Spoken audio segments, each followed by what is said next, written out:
There's a silence that creeps in, not the kind that brings peace, but the kind that feels like a void. You wake up, you scroll, you eat, you work, you laugh when you're supposed to, you nod when it's expected. But underneath it all, there's a numbness, an ache without a source, an emptiness that isn't about loneliness, but something more subtle, more hollow. You start to wonder, why does it feel like I'm never really here? Why do I feel so drained, even when nothing's happened? This is a video about that feeling. Not to fix it, not to solve it, but to understand it. We live in a world obsessed with doing. Productivity, hustle, and keeping busy are seen as signs of success. But somewhere along the way, we forgot that being is just as important. Not performing, not pretending, just being. And the truth is, most of us don't know how to be with ourselves anymore.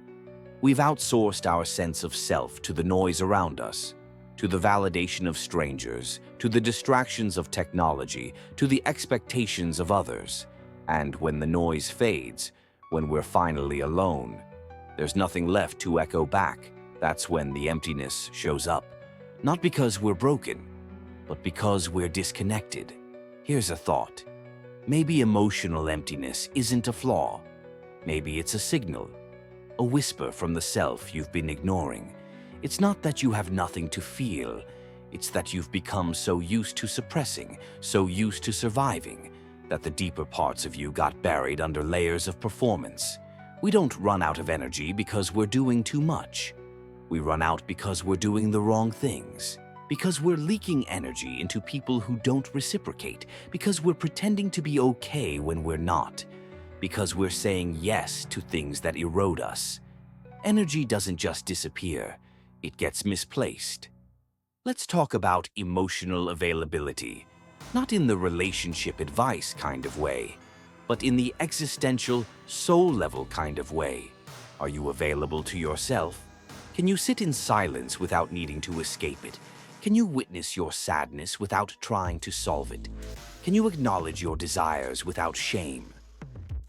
Philosopher Martin Heidegger spoke of authentic being, a state of existence where we face the truth of our being instead of fleeing from it.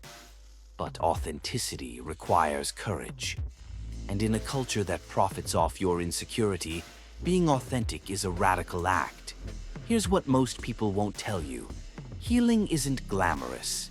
It's not a before and after story with a clear arc. It's a slow return. A return to the parts of you that you silenced to be accepted. A return to the child who felt too much and was told to quiet down. A return to the instincts you doubted because others couldn't understand them. It's not about becoming someone new. It's about remembering who you were before you had to hide. Philosophy, at its core, is the pursuit of meaning. But meaning doesn't shout, it whispers, and to hear it, we have to get quiet. Not the kind of quiet that's filled with avoidance, but the kind that's filled with presence. Sit with yourself long enough, and the emptiness will start to shift. Not because it goes away, but because you finally learn its language. Sometimes emptiness isn't a void. Sometimes it's space being cleared, so that you can finally arrive. You don't have to fill every silence. You don't have to chase every connection. You don't have to perform for love. You are not a project. You are a presence. Start treating yourself like someone worth showing up for, because you are. There's no perfect ending here. No three-step plan. No enlightenment moment, just a gentle reminder. Your energy is sacred. Your attention is valuable, and your feelings, even the uncomfortable ones, are trying to lead you back home. Let them. The soul always knows what to do to heal itself. The challenge is to silence the mind. Caroline Myss, we don't talk enough about emotional bandwidth, not the kind measured in productivity or output, but the quiet, invisible capacity that determines how much we can feel, how deeply we can process, and how fully we can connect. Some days you're not tired because you did too much. You're tired because you've been holding too much. You've been carrying. Conversations you didn't want to have. Wearing masks you never chose. Filtering your thoughts to be palatable. And convincing yourself that you're fine when you're not even sure what that means anymore. And that is the kind of fatigue that sleep doesn't fix. What if we misunderstood what it means to be strong? Strength isn't endurance. It's not forcing yourself to function. It's not performing stability. Real strength is being soft enough to feel, brave enough to say, I don't know, present enough to say, this is hurting me. But we've romanticized numbness. We call it resilience. We call it getting on with it. And every time we ignore that inner whisper, the one that says, this isn't right, we chip away at our own authenticity until all that's left is a shell with a calendar, a face with a filter, a voice echoing someone else's truth. Let's talk about awareness, not the kind you learn in school, but the kind that breaks you and rebuilds you in the same breath. Awareness is uncomfortable. It reveals all the places we've been lying to ourselves. It shows us where we abandoned our own boundaries, where we shrank ourselves to avoid conflict, where we accepted crumbs and called it love. It's easier to stay distracted, to stay busy, to stay numb. But at some point, you have to ask, what is this life I'm living? And who chose it for me? Because if you're not careful, you'll wake up at 40 with a life full of things, and a self you can't recognize. There is a moment, it doesn't come loudly, when you realize the silence isn't scary anymore. It's inviting, because in that silence, you start to feel again. You notice the way sunlight lands on your skin. You hear your own heartbeat. You start to crave slowness, and you realize you've spent years running from yourself, only to find that you were the home you were always looking for. We live in a time where our attention is currency. Apps are built to hijack our dopamine. Conversations are curated. Intimacy is digitized. And stillness is seen as laziness. But your peace isn't negotiable. Your clarity isn't disposable. And your energy is yours. What would it mean to reclaim it? To spend a day not reacting? To feel your feelings without rushing to analyze them? To let things be incomplete without assuming something is wrong? That's where emotional maturity begins. Not in perfection, but in permission. Maybe the emptiness isn't here to punish you. Maybe it's the doorway. Maybe it's asking, will you come back to yourself now, and not the edited version, but the messy, flawed, sacred, honest version. The one who cries during sunsets. The one who doubts everything, but keeps showing up anyway. The one who is tired of pretending to be unaffected because you are allowed to be moved, to be overwhelmed, to be too much. You are allowed to stop performing the functional adult and start being a human again. So much of what we call depression is not just sadness. It's the soul's exhaustion. It's the cost of living a life that's misaligned. You don't need to overhaul everything. You don't need to move to the mountains and delete your social media. You just need to listen to that tiny, inconvenient, rebellious voice inside you. The one that says, this isn't it. There's more than this. I miss me. That voice isn't your enemy. It's your invitation. We romanticize healing as a dramatic transformation. But more often it looks like drinking water before coffee, saying no without guilt, taking a break before the breakdown, journaling instead of doom scrolling, sitting with yourself without judgment. It's not loud, it's not viral, it's not even visible, but it's real. And little by little, you begin to feel safe inside yourself again. Here's what no one teaches us. Being emotionally available to yourself is a superpower. Because once you are, you stop chasing people who aren't. You stop trying to prove your worth. You stop mistaking attention for connection, and that's when everything changes. Not outside, but inside. You become someone who doesn't just exist. You become someone who feels, who knows, who chooses, and that is the beginning of everything. You are not too much. You are not behind. You are not broken. You are simply becoming aware. And in that awareness, you are finding your way back to presence, to peace, to you. To feel deeply is a gift. To know yourself is a revolution. It's 2:47 a.m., and your brain is replaying conversations you had years ago. You're rewriting what you should have said, regretting what you tolerated, wondering if it would have mattered anyway. That's the thing about healing. It's not linear. It's not neat. It doesn't happen just because you want it to. Sometimes it shows up in the form of restlessness. Sometimes it arrives as silence so loud you can't sleep. And sometimes it sneaks in through small moments, like the way you suddenly breathe easier around certain people, or the way you no longer rush to fill awkward silences. That's growth, too. It's just quiet. There's a strange freedom in solitude. Not loneliness, but true solitude, the kind that's intentional, the kind where you realize you don't need to constantly be seen to feel real. You don't need to explain yourself to feel valid. You don't need to keep proving your worth loving. In solitude, you begin to understand the difference between being alone and being with yourself. One is absence, the other is presence. You've probably tried 100 ways to feel better. Productivity hacks, morning routines, books that promised transformation in 30 days or less.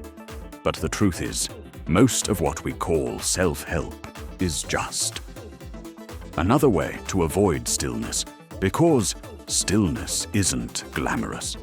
It doesn't come with a checklist. It won't guarantee results. But in stillness, you meet the parts of you that have been waiting. The tired version, the one that's been people-pleasing for decades, the one that just wants to be without performing.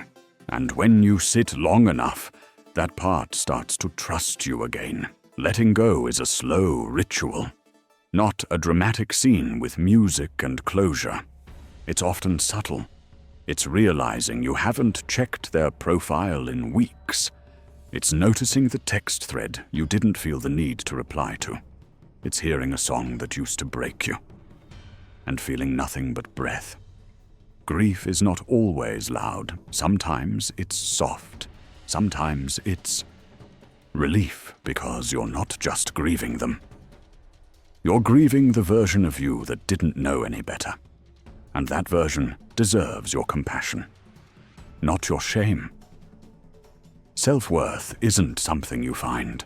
It's something you remember. It was always there, underneath the comparison, the noise, the need to be chosen.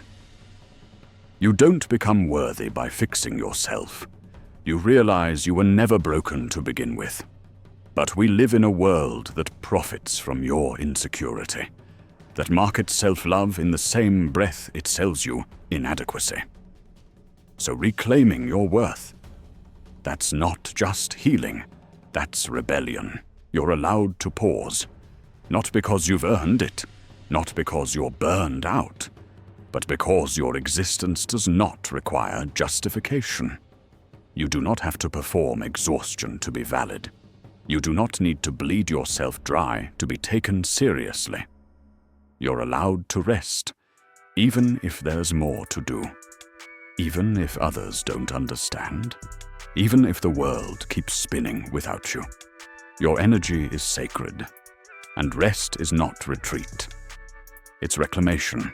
Boundaries aren't walls, they're doors with locks. You get to decide who has the key. Saying no is not cruelty, it's clarity. It says, I am not available for disrespect. I am not here to shrink so others feel tall.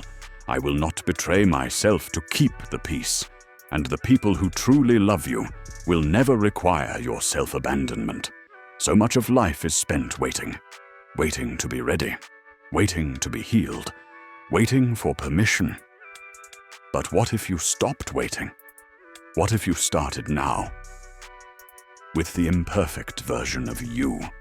With the fear still in your throat. With the doubts still hanging in the air. Because readiness is a myth. Perfection is a trap. And your life is happening now, not someday. Here's the truth.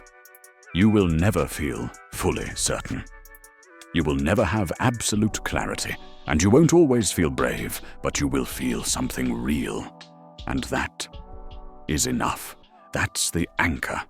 That's the doorway back to yourself, not the curated version, not the polished one, the real you, the one who cries, who hopes, who tries again. That's the you the world needs. Growth doesn't always look like a breakthrough. Sometimes it looks like cleaning out a drawer, tossing out clothes that never felt like you, deleting a number you memorized far too well, finally letting yourself mourn, a dream that never fit. You think you're just organizing your closet, but really, you're making space. Not just physically, but emotionally. Because healing often begins in the mundane.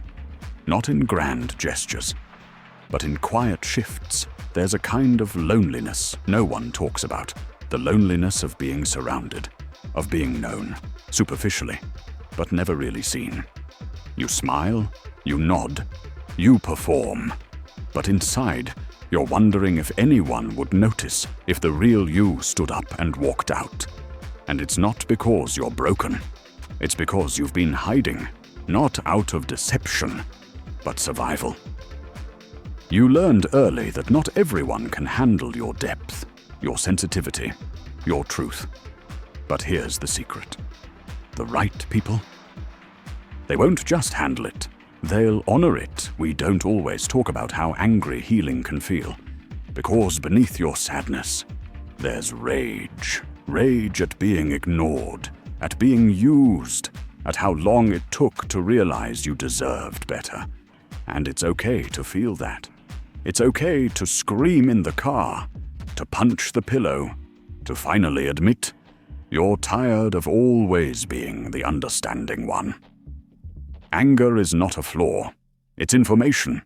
It's your nervous system saying, enough. You don't need to rush your way into peace. You can walk. You can crawl. You can rest. There's no scoreboard. No deadline. This is not a race. It's a return. Back to your body. Back to your breath. Back to your own inner knowing. And when the world tries to convince you that faster is better, that urgency equals worth, pause. Choose presence instead. That's where your power lives. You don't have to reply right away. You don't have to be constantly available. You are not a machine. You are allowed to be slow, to be unreachable, to take space, because being chronically reachable means being perpetually scattered, and presence requires absence from the noise, from the demands, from the need to be on all the time. You're not lazy. You're just longing for stillness. At some point, you realize you're not just healing from a bad breakup, or a toxic job, or that one friendship that drained you. You're healing from a childhood where you had to earn love, where your feelings were too much or not enough. You're healing from never feeling safe to simply exist. And when that clicks, you stop blaming yourself. You stop asking, what's wrong with me? And you start asking, who taught me this? That's when the real work begins. There's a version of you that doesn't chase, that doesn't beg, that doesn't compromise their soul for closeness. That version exists. They're not a fantasy. They're a remembering. You've seen glimpses of them. In the mirror. In the calm after crying. In the quiet confidence that rises when you stop pretending. And maybe you're not there yet, but you're on your way. And every step counts. Trust doesn't rebuild overnight. Especially when you've abandoned yourself so many times to keep the peace, to be liked, to avoid being too much. But every time you say no and mean it, every time you rest without guilt, every time you speak your truth, even when your voice shakes, you are re-establishing the bond with yourself. And one day, that voice in your head won't sound like doubt. It'll sound like home. Peace isn't found, it's created, moment by moment, breath by breath, not in the absence of problems, but in the presence of self. And maybe you're still figuring it out, still unraveling the patterns, still learning how to stay when it gets hard. That's okay, because peace isn't a destination, it's a decision.